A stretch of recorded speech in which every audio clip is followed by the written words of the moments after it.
Hey everyone. So today we're going to deconstruct this short, incredibly creepy story that's been making the rounds online. It's famous for having a super simple setup and a twist that will absolutely give you chills. Honestly, it's a masterclass in building dread, and we're going to dig into exactly what makes it so dang effective. But before we get into the story itself, I want you to really think about this question. What is it, when you're on a crowded train or a busy street? What's that one thing that can just instantly put you on high alert? It's not usually a loud noise or some big commotion. Nope. It's something way more subtle and a whole lot creepier. That's it. Just that. An unbroken, intense stare from a stranger. It completely violates all the unspoken social rules, right?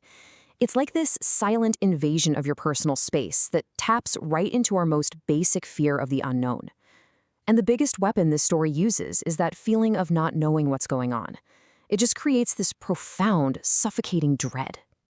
Okay, so every great horror story starts by creating an environment where fear can just grow. Let's take a look at how this one sets that chilling atmosphere right from the very beginning. Right away, we are in classic horror territory. We've got a young woman, it's late, and she's in a really isolated place. That nearly empty train car, that's not a comfort, it's a cage. There are hardly any witnesses, no one to call for help. You can just feel her vulnerability from the very first sentence. And now, with the stage perfectly set, the story throws in its central conflict. And this is where things get truly unsettling. This is where the real horror starts to creep in. And there it is, that simple, terrifying action. It's not aggressive, it's not violent, but it's so unnerving. And that word intently, that's key. This isn't just some blank stare. It feels focused, deliberate, and, totally inescapable. And look how these little details just dial up the fear. The staring woman isn't even alone. She's got these two men on either side of her. But they aren't acting like a normal group at all. They're just sitting there stone-faced, and they never once even glance at the girl. That kind of coordinated inaction is almost scarier than the stare itself. It suggests something is just fundamentally wrong with this whole picture. It's like that uncanny valley feeling where they look human, but their behavior is just off. Now, the story is smart. It doesn't just leave us with that one creepy image. It keeps building and escalating the tension, pushing our main character from just being uneasy to being on the verge of total panic. So, a new player enters the game. And for just a second, there's this little flicker of hope. Is he here to help? Is he a rescuer? Or is he just another piece of this terrifying puzzle? His arrival completely shifts the dynamic in the train car. But that hope dies pretty quickly.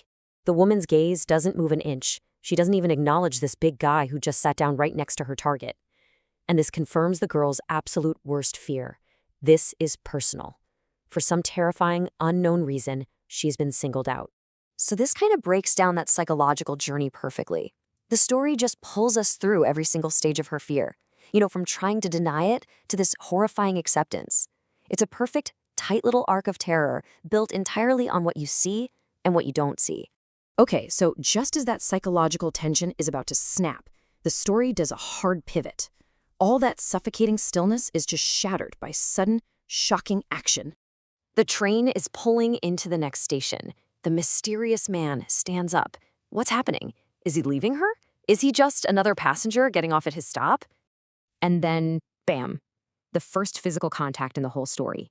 It's abrupt, it's forceful, and it's absolutely terrifying.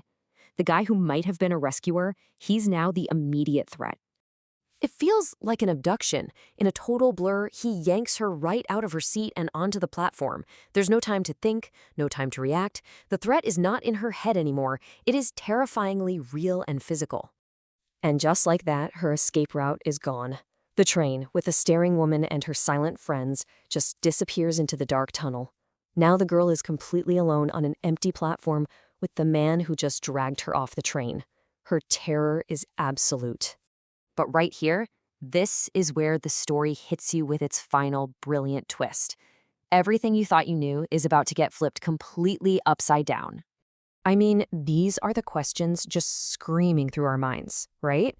What could possibly explain what he just did? Everything in us is conditioned to see this guy as the villain.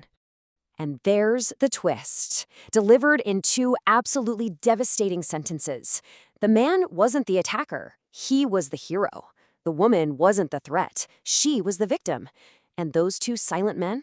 Well, they were something far, far more sinister. So that central piece of horror, the stare, it gets completely redefined. It wasn't a look of malice or evil intent. It was the vacant, fixed gaze of a corpse. The real horror wasn't being watched by a predator. It was sitting directly across from a dead body, being puppeteered by two men for God knows what reason. And that's the final question the story just leaves hanging in the air. In that moment of pure terror, would you have fought back against the one person who was actually trying to save you? It's a chilling thought, and it really forces you to question your own instincts when you're faced with something truly unimaginable.